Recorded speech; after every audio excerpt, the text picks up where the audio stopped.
आप जहाँ भी जाए कम से कम आधा घंटा दहेज के बारे में जरूर बोले, क्योंकि मोदी जी भी मतलब एक लागू किए हैं बेटी बचाओ बेटी पढ़ाओ, लेकिन जब तक वो दहेज खत्म नहीं करेंगे कभी ना बेटी बचेगी ना पढ़ेगी। क्योंकि सबसे बड़ा मम्मी पापा पढ़ाते हैं लेकिन हमेशा मतलब बोलते हैं जल्दी जॉब करो जल्दी जॉब करो, पढ़ाई मतलब इतना पैसा खर्च कर रहे हैं, हमको दहेज देना ये देना वो देना। तो मैं चाहती हूँ कि आपका हर कथा में कम से कम आधा घंटा सबको दहेज के बारे में जरूर बताया जाए।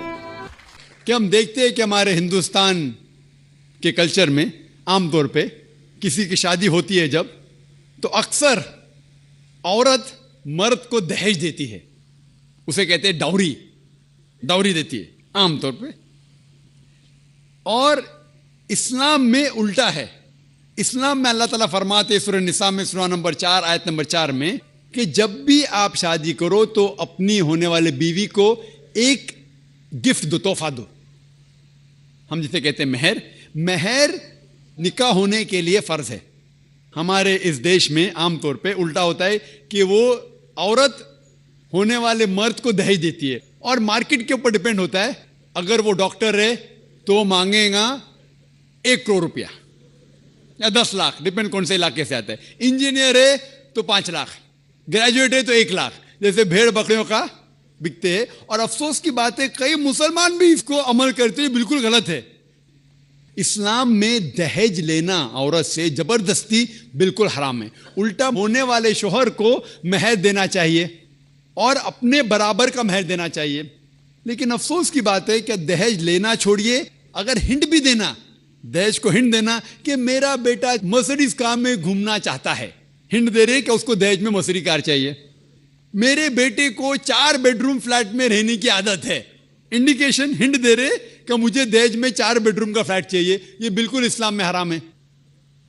जबरदस्ती मांगना, अगर खुशी से, अगर उस लड़की के वालिदैन कुछ देना चाहते तो आप ले सकते खुशी से, जबरदस्ती आप ले नहीं सकते ना। आप उसको हिंट दे सकते कि मुझे फ्लैट दो या पैसा दो। इस्लाम में उल्टा है।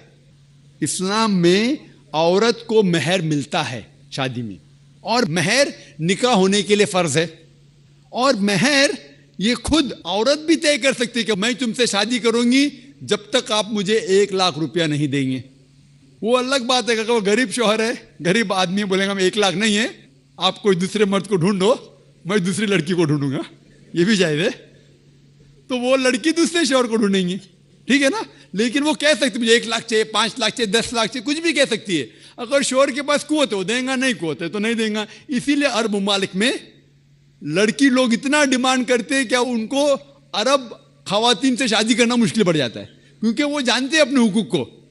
सूरह निसा की सूरह नंबर 4 आयत नंबर 20 के आयत में लिखा है कि आप उन्हें सोने का पहाड़ भी दे सकते हैं मेहर में, और आप उसे एक आयत भी सिखा सकते हैं, वो भी मेहर है। अगर आपके पास पैसा नहीं है और वो आदमी कहता है कि मेरे पास पैसा नहीं, मैं आपको कुरान शरीफ की आयत पढ़ के सुनाऊंगा, वो भी मेहर हो गया।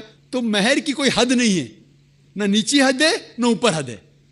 अपने अपने स्टेटस के अकॉर्डिंग वो मेहर तय कर सकते। और ये मेहर की कई वजह है।